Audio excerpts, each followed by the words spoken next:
کیا آپ یقین کریں گے کہ اسلام آباد کی زمین صرف 16 کروڑ میں خریدی گئی؟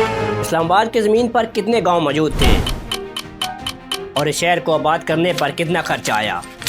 پاکستان کے دارالحکومت سے متعلق 5 دلچسپ تاریخی حقائق۔ تقریباً 65 سال پہلے پاکستان کے دارالحکومت کو کراچی سے راولپنڈی منتقل کرنے کا فیصلہ اس وقت کے فیلڈ مارشل ایوب خان کا تھا، لیکن اس فیصلے کے پیچھے ایک الگ تاریخ ہے جس سے ظاہر ہوتا ہے کہ یہ فیصلہ پاکستان بننے سے پہلے کیا جا چکا تھا۔ کراچی اور لاہور پاکستان کے بڑے شہر تھے، لیکن پھر بھی دارالحکومت کو ان شہروں سے دور ایک اور جگہ بسانے کا فیصلہ کیوں کیا گیا؟ یہ شہر جب بنا تھا تو جہاں چھوٹے چھوٹے کتنے دیہات آباد تھے، ان کا کیا بنا؟ زمینوں کی خریداری اور پھر نئے شہر کی تعمیر پر کتنا پیسہ خرچ کیا گیا؟ اور راولپنڈی کو دارالحکومت بنانے کا فیصلہ کس کا تھا؟ یہ ساری معلومات انتہائی دلچسپ ہیں، لیکن یہ سب کچھ جاننے سے پہلے اس ویڈیو کو لائک اور چینل کو سبسکرائب کر لیں اور آخر تک ہمارے ساتھ جڑے رہیں۔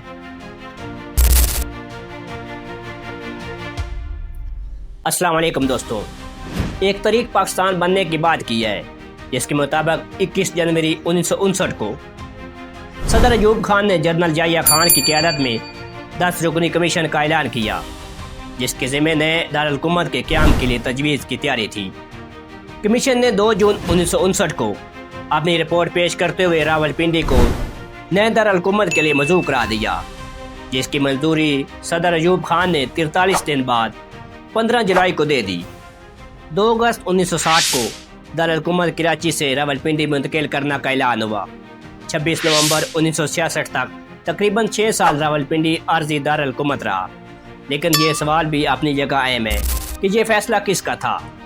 عموماً ایک خیال پیش کیا جاتا ہے کہ صدر ایوب اپنے گاؤں سے قریب تر رہنا چاہتے تھے، لیکن دوسرا نظریہ یہ ہے کہ اس کا فیصلہ پاکستان بننے سے پہلے ہو چکا تھا۔ تحریک پاکستان کے نامور کارکن مولانا اسماعیل ذبیح اپنی کتاب اسلام آباد منزل مراد میں لکھتے ہیں کہ 26 جولائی 1944 کو جب قائد اعظم سری نگر سے راولپنڈی آ رہے تھے تو موجودہ اسلام آباد میں انہوں نے ایک استقبالیہ خطاب میں کہا کہ پاکستان کا نیا بننے والا دارالحکومت اسی سبزہ زار میں ہوگا۔ مصرت حسین زبیری جو تقسیم سے پہلے حکومت ہند کے سیکرٹری مواصلات تھے کہ بقول سردار عبدالرب نشتر کی سربراہی میں بننے والی ایک مذاکراتی کمیٹی نے طے کیا تھا کہ پاکستان کا موجودہ دارالحکومت راولپنڈی کے مضافات میں ہوگا، جس کی تائید قائد اعظم نے کی تھی۔ تاہم نامور مورخ پروفیسر ڈاکٹر اشاق احمد کے بقول تقسیم کے متعلق برطانوی دستاویز ٹرانسفر آف پاور کی 12 جلدیں موجود ہیں، جن میں 12 مئی 1947 کے میمورنڈم کے حوالے سے لکھا گیا ہے کہ پاکستان کا نیا دارالحکومت راولپنڈی میں ہوگا۔ اس کا مطلب یہ لیا جاتا ہے کہ چونکہ نارڈرن کمانڈر یعنی فوجی ہیڈ کوارٹر راولپنڈی میں تھا، جسے پاکستان کا نیا جنرل ہیڈ کوارٹر بنانا تھا، اس لیے برطانوی انتظامیہ چاہتی تھے کہ پاکستان کی سیاسی قیادت کا مرکز بھی یہ شہر ہونا چاہیے۔ اب آتے ہیں کہ اسلام آباد کی اراضی کتنے میں خریدی گئی۔